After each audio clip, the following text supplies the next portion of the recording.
सभी को जय हिंद। मेरे इस प्यारे यूट्यूब चैनल पे स्वागत है। तो आप लगातार देख रहे हैं कि इस चैनल से जीके जीएस का सीरीज दिया जा रहा है जो सभी परीक्षाओं के लिए इंपॉर्टेंट है, खासकर बिहार पुलिस, बिहार दरोगा, बिहार एसएससी जैसे एग्जामों के लिए। तो आज हम इस सीरीज में जीके जीएस का प्रश्न लेकर आए हैं जो सभी परीक्षाओं के लिए उपयोगी होगा। तो चलिए आपकी समय की बर्बादी न करते हुए एक मोटिवेशनल कोट से शुरुआत करते हैं कि माँ तेरी पसीने की हर बूंद को मोती सा चमकाऊंगा, तुम सपने बड़े देखना, माँ तेरा सपना पूरा करके तेरा शेर शेरनी दिखलाएगा।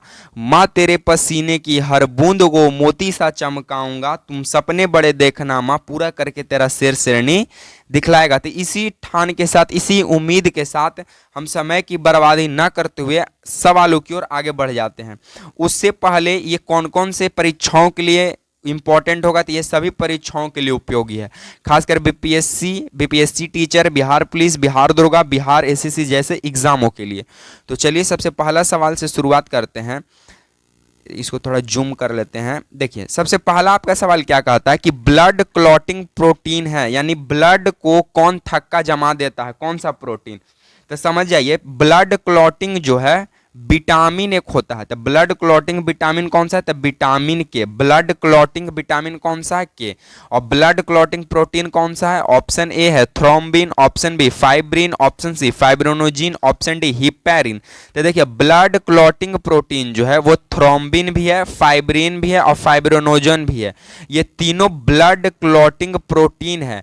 हिपैरिन जो है ये ब्लड क्लॉटिंग प्रोटीन नहीं है और हिपेरिन जो है ये लीवर में बनता है। तो पूछेगा बताइए कौन ब्लड क्लॉटिंग प्रोटीन नहीं है, तो हिपेरिन ब्लड क्लॉटिंग प्रोटीन नहीं है।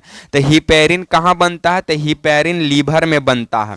उसके बाद ब्लड क्लॉटिंग विटामिन कौन सा है, तो विटामिन के है। ब्लड क्लॉटिंग प्रोटीन कौन सा है, तो थ्रोम्बिन है, फाइब्रिन है, फाइब्रोनोजोन है। चलिए सेकेंड नंबर सवालों की ओर आगे बढ़ जाते हैं। हमारा सेकेंड नंबर सवाल कहता है कि जीएसटी किस समिति से संबंधित है। ऑप्शन ए है विजय केलकर समिति, ऑप्शन बी बलवंत राय मेहता समिति, ऑप्शन सी अशोक मेहता समिति, ऑप्शन डी यशपाल समिति। तो देखिए जीएसटी का मतलब होता है good service tax. Good service tax इसको जो लागू किया गया 1 जुलाई 2017 को लागू किया गया था। और जीएसटी जो है ये एक इनडायरेक्ट टैक्स है। कैसा टैक्स है, अप्रत्यक्ष कर है। और ये जो है समवर्ती सूची में आता है। किस सूची में आता है, समवर्ती सूची में आता है।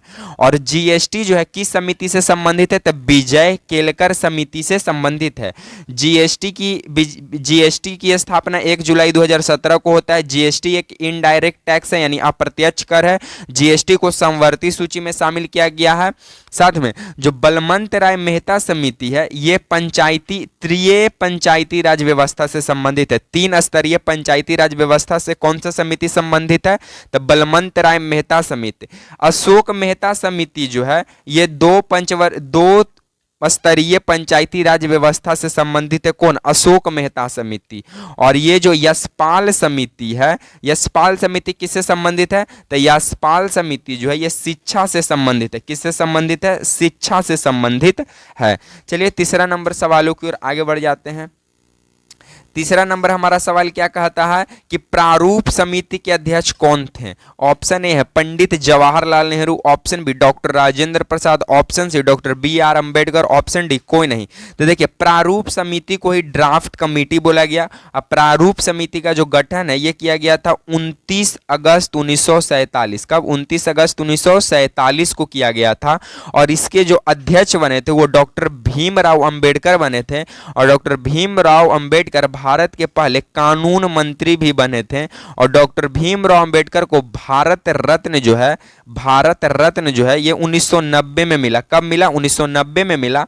और डॉक्टर भीमराव अंबेडकर का एक एनिहिलेशन ऑफ कास्ट पत्रिका है, एनिहिलेशन ऑफ कास्ट पत्रिका है डॉक्टर भीमराव अंबेडकर का ही। डॉक्टर राजेंद्र प्रसाद जो है ये संविधान सभा का परमानेंट मतलब अस्थाई अध्यक्ष बनते हैं। और भारतीय स्वतंत्र भारत के पहले राष्ट्रपति भी बनते हैं डॉक्टर राजेंद्र प्रसाद। पंडित जवाहरलाल नेहरू स्वतंत्र भारत के पहले प्रधानमंत्री बनते हैं और पंडित जवाहरलाल नेहरू का बुक का नाम है ग्लिम्जेस ऑफ वर्ल्ड और डिस्कवरी ऑफ इंडिया। और पंडित जवाहरलाल नेहरू रिपोर्ट 1928 में आता है। नेहरू रिपोर्ट कब आता है? 1928 में। और पंडित जवाहरलाल नेहरू का पिताजी का नाम क्या था? तब मोतीलाल नेहरू। को जी था? मोतीलाल नेहरू। तब प्रारूप समिति का अध्यक्ष 29 अगस्त 1947 को प्रारूप समिति होता है। इसका अध्यक्ष ये डॉक्टर भीमराव अंबेडकर होते हैं। ये कानून मंत्री थे, पहले कानून मंत्री थे। इन्हें भारत रत्न 1990 में मिला। एनिहिलेशन ऑफ कास्ट पत्रिका इनका है। उसके बाद डॉक्टर राजेंद्र प्रसाद जो है ये प्रारूप समिति का, ये संविधान सभा का अस्थायी अध्यक्ष बनते हैं। और डॉक्टर राजेंद्र प्रसाद भारत स्वतंत्र भारत का पहला राष्ट्रपति भी बनते हैं। चलिए फोर्थ नंबर सवालों की ओर आगे बढ़ जाते हैं। फोर्थ नंबर सवाल कहता है कि भारत छोड़ो आंदोलन के समय भारत का वाइसराय कौन था? ऑप्शन ए है मैकाले, ऑप्शन बी है रॉबर्ट क्लाइव, ऑप्शन सी लिन लिथगो, ऑप्शन डी इरविन। तब भारत छोड़ो आंदोलन 1942 में होता है और इसी में करो या मरो का नारा दिया गया।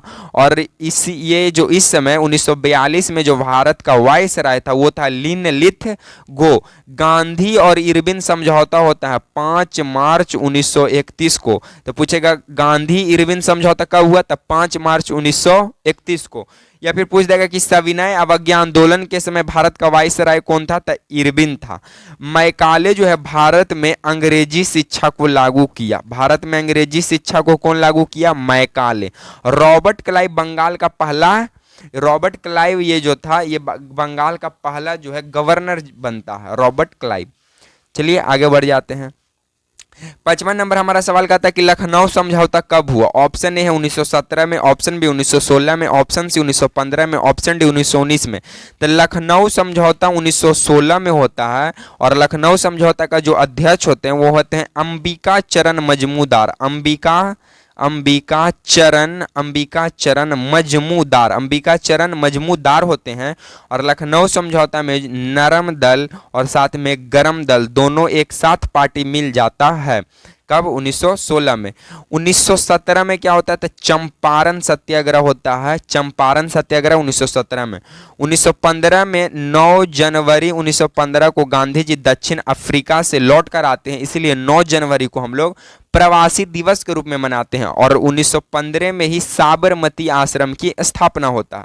1919 में रॉलेट एक्ट आया जिसे काला कानून भी कहा गया था। चलिए हम लोग 6 नंबर सवालों की ओर आगे बढ़ जाते हैं। 6 नंबर सवाल कहता है कि पेड़ पौधा में जाइलम का क्या कार्य है? ऑप्शन ए है भोजन पहुंचाना, ऑप्शन बी जल पहुंचाना, ऑप्शन सी ऊर्जा पहुंचाना, ऑप्शन डी मिट्टी पहुंचाना। तो पेड़ पौधा में जाइलम का काम है ज से जाइलम, ज से जल। तो पेड़ पौधा में जाइलम का काम है जल पहुंचाना। और पेड़ पौधा में भोजन पहुंचाने का काम करता है फ्लोयम। कौन करता है? फ्लोयम। और जल ही के साथ ऑक्सीजन पेड़ पौधा में जाता है। चलिए, और पेड़ पौधा जो है एक कैसा प्रकाश संश्लेषण की प्रक्रिया के दौरान क्या बनाता है? भोजन बनाता है और वो भोजन को मंड के रूप में संचित करके रखता है।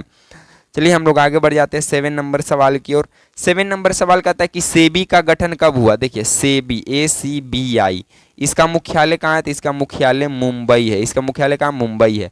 सेबी मतलब होता है stock exchange board of India. इसका मुख्यालय कहाँ है? मुंबई में है। इसका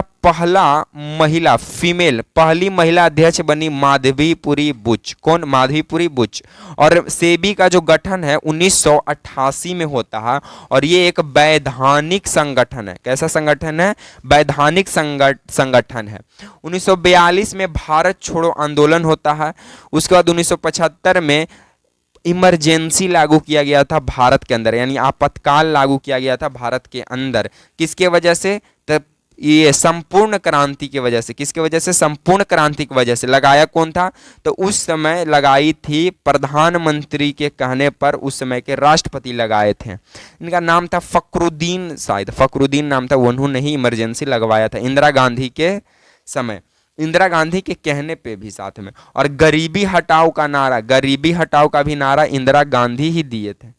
चलिए 8वां नंबर सवाल पे हम लोग आ जाते हैं। 8वां नंबर सवाल कहता है कि भारत में सर्वाधिक वर्षा किस स्थान पर होता है? Option A Arunachal Pradesh, option B Gujarat, option C Ladakh, option D Meghalaya. तो भारत में सर्वाधिक वर्षा जो है ये मेघालय में होता है, और मेघालय में भी मानसिन राम, कहाँ? मानसिन राम। और मानसिन राम कौन सा पहाड़ी पे है? तो खासी पहाड़ी पर है। कौन सी पहाड़ी पे है? खासी पहाड़ी पर है। साथ में मेघालय में जो है गारो खासी, गारो खासी, गारो खासी जयंतिया पहाड़ी भी है और वहाँ का जनजाति भी है। भारत का सबसे गर्म स्थान है लेह लद्दाख, और सबसे कम वर्षा भी यहीं होता है, लेह लद्दाख में। उसके बाद गुजरात में है भारत का पश्चिमतम बिंदु गोहर माता है। अरुणाचल प्रदेश में सबसे पहले सूर्य निकलता है, और अरुणाचल प्रदेश में कीबीथू है, भारत का पूर्वोत्तम बिंदु कीबीथू। चलिए इस सीरीज का 9 नंबर सवालों की ओर आगे बढ़ जाते हैं। 9 नंबर सवाल कहता है द विंग ऑफ फायर पुस्तक के लेखक कौन है? Option A Pandit Jawaharlal Nehru, option B Mahatma Gandhi, option C Adolf Hitler, option D Indira Gandhi. The wings of fire पुस्तक के लेखक है कौन? तो ऑप्शन में नहीं है। द विंग्स ऑफ फायर पुस्तक के लेखक है डॉक्टर APJ अब्दुल कलाम। साथ में इग्नाइटेड माइंड के भी लेखक कौन है? APJ Abdul Kalam. India vision 2020 के भी लेखक कौन है? Doctor APJ Abdul Kalam. उसके बाद ये डॉक्टर APJ अब्दुल कलाम के द्वारा 5 मिसाइलों का परीक्षण किया गया, जिसका नाम है पटना, यानी पृथ्वी, अग्नि, त्रिशूल, नाग और आकाश। उसके बाद पंडित जवाहरलाल नेहरू जो है 1928 में नेहरू रिपोर्ट आता है। महात्मा गांधी का पुस्तक का नाम कोची है? हरिजन पत्रिका है। कौन सा पत्रिका? हरिजन पत्रिका। स्वराज पुस्तक है। एडोल्फ हिटलर का बुक का नाम है, इसका आत्मकथा है मेरा संघर्ष। उसके बाद इंदिरा गांधी का पुस्तक का क्या नाम है? आप लोग कमेंट बॉक्स में कमेंट कीजिएगा। चलिए इस सीरीज का लास्ट क्वेश्चन 10 नंबर की ओर हम लोग आगे बढ़ते हैं।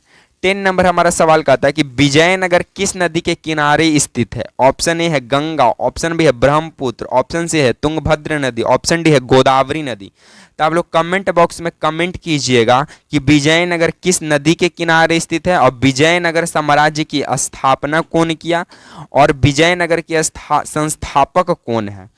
तो आप लोग कमेंट बॉक्स में कमेंट कीजिएगा। अगर वीडियो पसंद आता है तो लाइक, शेयर एंड सब्सक्राइब करना ना भूले। अगर पहली बार चैनल पे विजिट करते हैं तो चैनल को सब्सक्राइब कर दीजिएगा। इसी तरह के सीरीज के साथ आपसे मिलेंगे नेक्स्ट वीडियो में। तब तक के लिए आप सभी को जय हिंद।